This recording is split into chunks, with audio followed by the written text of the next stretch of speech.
Hey, everybody, and welcome to the press. Great to have you here at the start of a new week. We've got a signature event this week on the slate.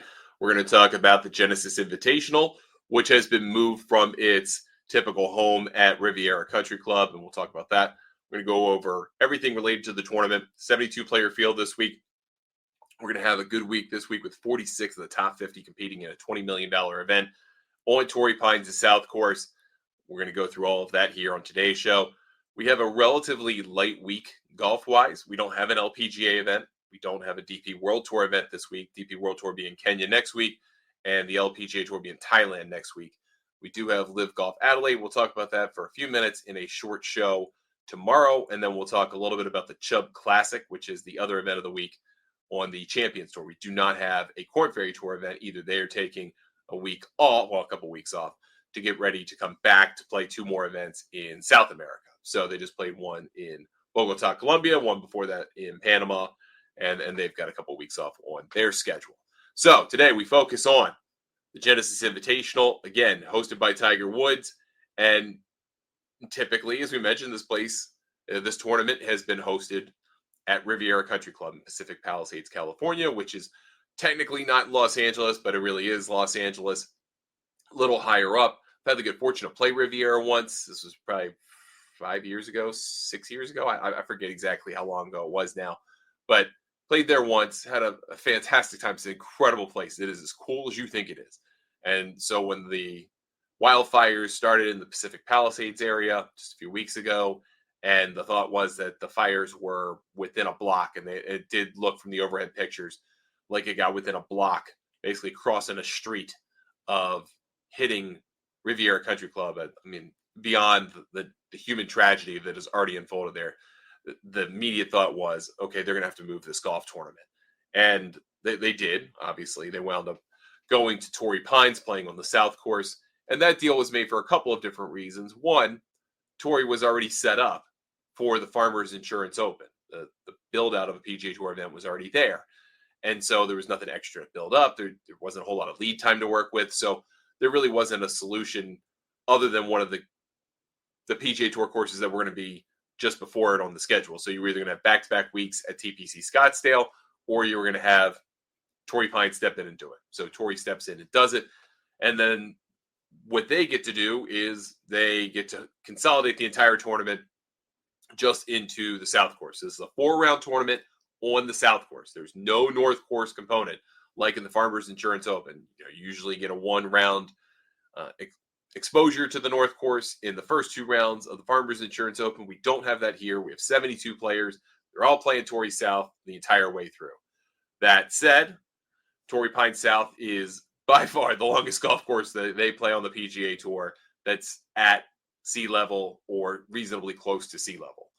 It's 7,765 yards. It was redone by Reese Jones for the 2008 U.S. Open, and again, a little bit for the 21.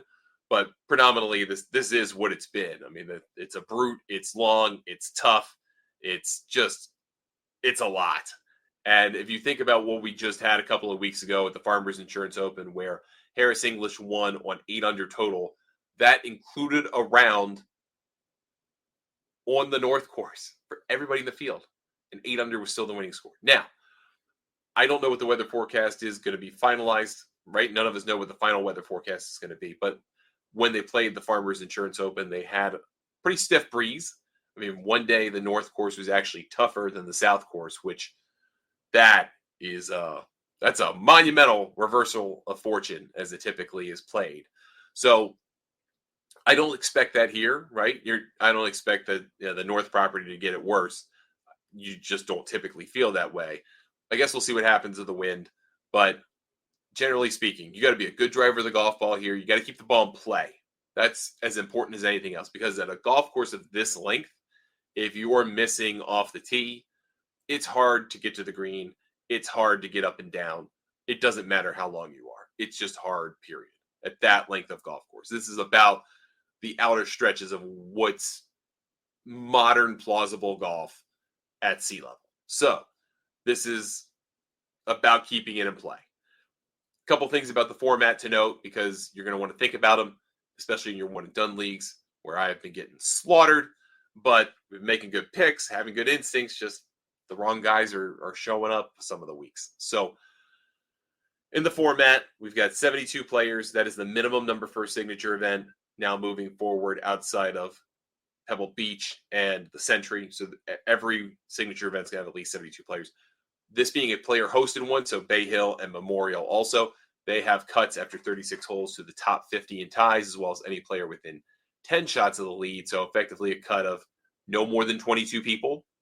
And that would be if exactly 50 people were to make the cut and they were all within 10 shots of the lead and no one else was. So not much of a cut. You've got to play pretty poorly to miss the cut here. You're almost practically guaranteed 72 holes, but not quite. $4 million to the winner. That's the trade-off for cut a couple people, is to give 20% of the purse to the champion.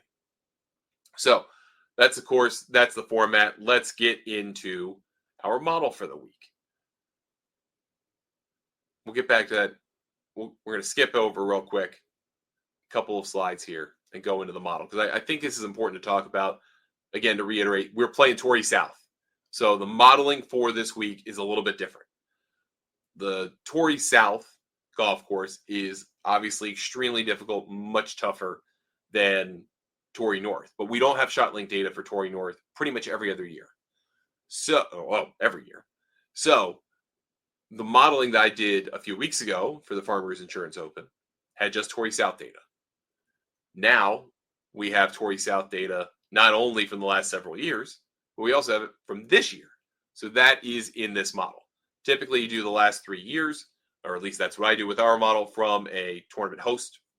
And we would discount a little bit of that this week if it were the Farmers Insurance Open, because you have one round, 25% of the tournament played off of that golf course. So we're going to have no discounted weighting this week. And we also included the 2025 event into that last 3 counts. It's really the last 4, 5, 4, 3, 2. Okay. Just so you know that. So top 10 of the model. A lot of these guys don't typically play this tournament.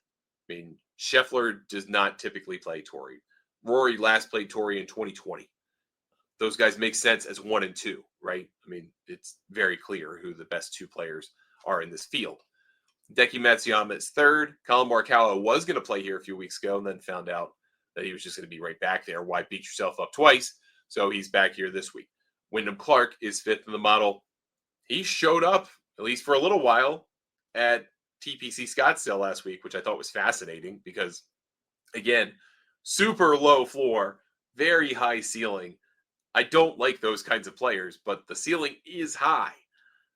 It just doesn't seem to have any predictability or consistency to it. But because he has those highs, he rates out well. And he still got that U.S. Open on his rubric. It's the 2 years worth. So that will eventually go away, and that will plummet his ranking, really. Because we don't we don't deprecate it over time in the model. We count it all the same. And once that goes away, so probably by July, it's going to look kind of bad for Wyndham Clark in the model. But just keep that in mind. Unless he starts going on a tear. Ludwig Gobert is 6th. Sungjae Im is 7th. Tony Finau's 8th. Patrick Cantlay 9th. And Shane Lowry's 10th. And Shane Lowry, I pointed out the last week that he would be a good guy to bet for Oakmont and also for the PGA Championship at Quail Hollow. I like him here for obviously very similar reasons, right? In that he loves longer courses. He loves courses where you got to keep it in play and grind it out. He's found success in those places. So I do like him quite a bit this week. That said, now let's look at the market and then go over the betting odds for at least the top 20 players of the field. And then we'll go over some minutia about those guys. And then we'll just talk about the back 3/4 of the field. Also, we're recording this not too long after Tiger Woods announced he's not going to be playing in this. He's still grieving the loss of his mother, so he tried to prepare, said he's just not ready, and that's totally understandable. So he's replacing the field by Jake Knapp, who I believe is in that kind of 300, 400 to 1 range, but we did not put his odds on here. We didn't have those quite available yet when we put the deck available for this week's show. All right, top of the table, Scottie Scheffler, 92. Unbettable number for me. He seems frustrated. He was very frustrated multiple times at Scottsdale. The one thing I heard during the telecast that I thought stuck out to me was that Scheffler feels like he's not clearing his hips correctly in the swing, and that is messing with him. Well, he could fix it in an hour range session today. I don't know, but I can't bet that at 9-2. Just can't. McIlroy 750 plus 750, I think, is an interesting number. It's still too short for me to really like. If you got a profit boost out there, one of those type of tokens, I'd get in there, try to get it like 11 to 12 to 1. If you could do that with a profit boost token, then I would get in there, right? Great driver of the golf ball. Top 3 finish here in 2020, the last time he played this tournament. He is driving the ball very well. We saw that at Pebble, just almost in complete control off the tee. This is a golf course that suits him. Hit it long, keep it straight, don't mess up. I think this is a Rory McIlroy special. Colin Morikawa is 16 to 1. Justin Thomas is 22 to 1. I don't love Colin Morikawa here. I just feel like it's too long. It's not worth it for him. JT, not as long as he used to be, but still plenty long. And closed out with a hole-out eagle yesterday at Scottsdale to rile up that crowd. But I don't really love his game here. I can rate him highly for the week, but I don't love his game here. Not too much of an actionable bet. Unless you think he's just going to keep riding pretty hot from the West Coast swing, which he has done well, and this is going to be his kind of pick-off. Ludwig and Hideki Matsuyama are 25 to 1. But stay away from Ludwig until I have a better idea about his health. Hideki, I feel like he's been a little up and down since the win at Century. Sanjay 33, he is a horse for course play here this week. You're going to see that in the slides. But 33 to 1, I think, is a reasonable look. Again, doesn't win enough. That makes it hard to bet him. So maybe in a winner without. Maybe if you want to get him in a winner without Scotty and Rory, if those markets are going to exist, you wouldn't get as good of a number. But yeah, maybe that's a risk worth taking. Can't lay 35. Of course, just too long for him, in my opinion. Well, it's not. I mean, short guys can win here. He's not short, but he's not long. He could do well here. But what I saw at Pebble Beach concerned me that he started out well. As soon as the weather got not so great, he was flat on his face. And I think that same thing can happen here this week. Tom Kim, 35 to 1. Too poor of a driver of the golf ball. I can't support it. And he fell apart in the weekend at Scottsdale. I think he's done his little run for now. Taylor Pendrith, I love here. For the same reason I love Shane Lowry, the same reason I told you guys to bet him in 2 major future championship markets. I like him here this week. 35 short for him, realistically, but I do like him. Jason Day, 40, I like. Tommy Fleetwood, Shane Lowry, Jordan Spieth, all 40 as well. Of those, I would only pick Shane Lowry. Tony Finau, Rasmus Højgaard, Willie Z, 45. I think people are going to try and will themselves to bet Zalatoris this week. No pun intended. I don't love that for so many reasons, but he has been very much an up and down kind of guy in his last few starts. In terms of total strokes gained, some really bad, it's pretty good, but his record overall in this tournament at this venue is quite good. But 45 to 1 for who knows what you're going to get, I would take a pass. I'd rather bet Sam Burns at 55, to be honest with you. Victor Hovland, Russell Henley, 55. I'll pass on both of those. You mentioned horses for courses, kind of going a little bit out of order here this week on a couple of things, but I think the horses for courses aren't very readily out there this week because they're not playing this tournament. And this doesn't really have the best setup for guys that play well every year at this course. John Rahm is really the one. Xander Schauffele, but neither of them are here for different reasons. Tony Finau is probably one. I mean, he is really the best player, the horse for course, but he wasn't especially good at Farmers Insurance Open. Sanjay played very well, and he's played well here historically. I think of those two as probably better. I would run it back with Jason Day because I feel like he's in a good spot. I don't love him to win, but I feel like he at least put himself in position to give himself a chance here a couple of weeks ago. So whether you think that runs over or not, I don't know. But I think those are your 3 horse for course picks, and that's it. I mean, everybody else is really not an option. Rory McIlroy, I put on this list because of his limited activity in the Farmers Insurance Open tournament, but good finish there. Taylor Pendrith just played well here just a couple weeks ago. So he's a horse for course from 2 weeks ago because of 2 weeks ago. Rory is because of his one-time play in this thing. So at least at this venue. He is not, doesn't seem like he's a fan, but it should work for him. And that contrast, you don't play places you dislike, right? You tend not to unless they're majors or worth an insane amount of money like this week. That's why he's here. If this were $9.3 million Farmers Insurance Open, he would laugh and go away, which tells you something, right? Probably feels something uncomfortable, something he doesn't like about this place. And then let's talk about past champions. Again, we have Harris English from a few weeks ago, Matthew Pavon, Max Homa, Luke List, Patrick Reed, Mark Leishman. I mean, all of these guys aren't particularly long. Leishman's got some length, I suppose, but none of them are really long. They just kind of hit it well and kept it in play. So this is one of those places where you don't, I know the scorecard length is shocking, right?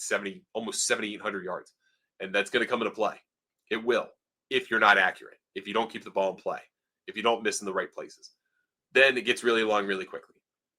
But there are also a bunch of holes, like there are a couple of par fives on this course where you're like, well, you're not getting there. No one's getting there in two. So all of a sudden, some of those advantage holes for the longer players aren't as much of an advantage. And you're going to play that 8 different times over the course of 72 holes.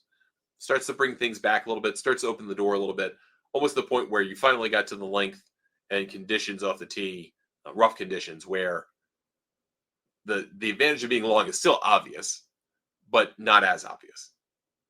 Something worth thinking about, I suppose, if you look at all the guys who have won here. I mean, none of them really scream monster driver of the golf ball. Luke List has some sneaky length. Leishman did. Patrick Reed never really did.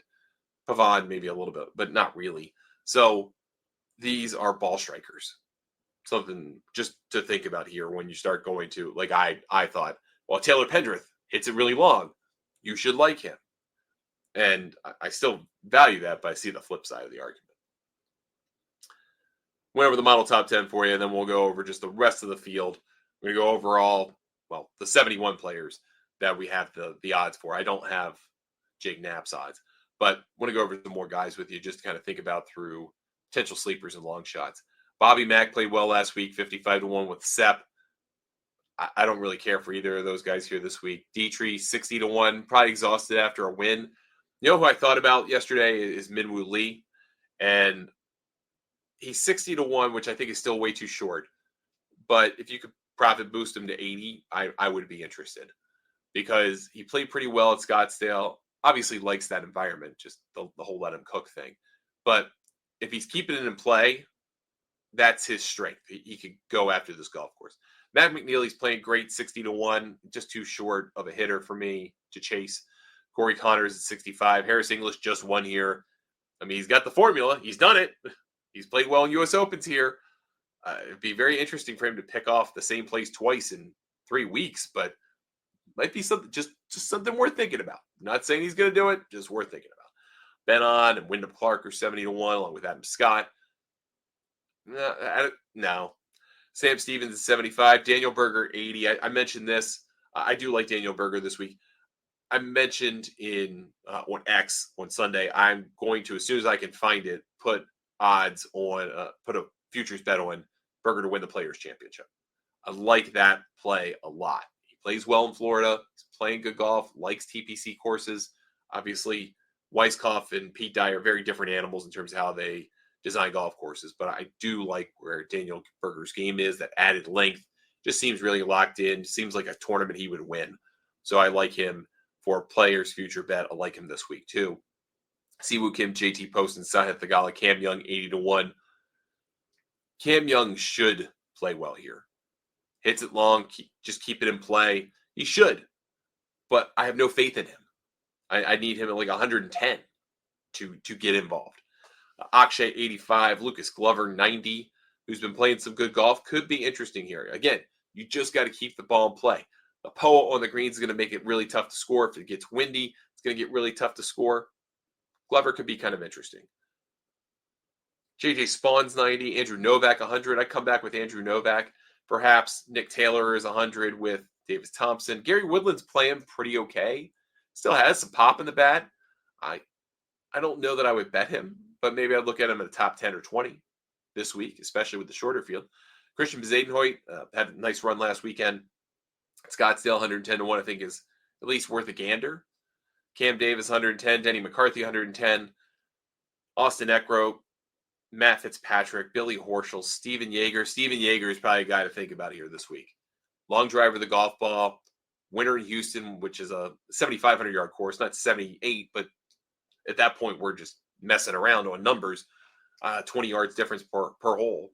I think Steven Yeager is worth a look here. Aaron Rye rated out really well for me this week. Probably the longest shot that was in the top 20. I have to triple check that, but I'm almost certain. Again, my theory of the case about Aaron Rye is he had a great year last year. Can you have a second great year, or is that just your great year?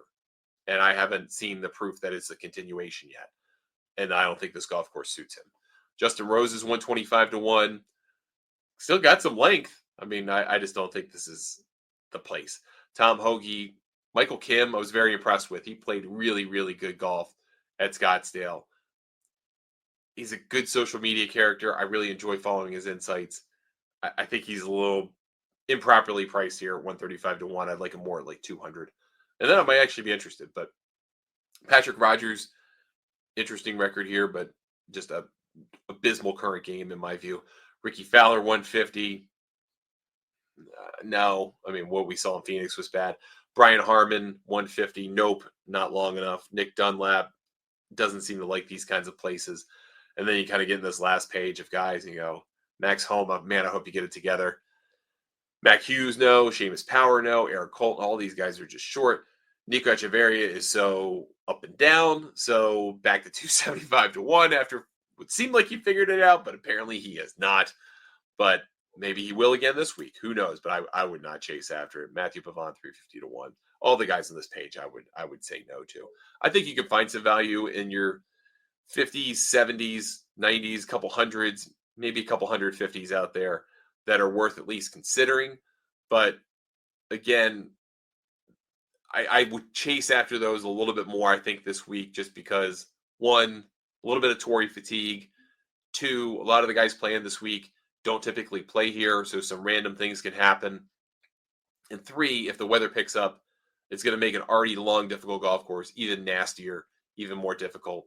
Everything being on Torrey South makes it trickier for all 4 days. There's no split of the field, but you basically have the same number of guys every day, 78 versus 72, so that doesn't necessarily change the traffic of it. But it is something to worth thinking, at least put in the back of your mind. But again, this is going to be an awkward week. I don't feel like we've got a rhythm here yet this year. I mean, Dietrich was a pretty popular pick last week, and I liked Dietrich, but didn't love him last week. He did rate out 26th, I believe, 26th in their model last week, so that puts him perfectly where his odds were in terms of the betting market outright last week.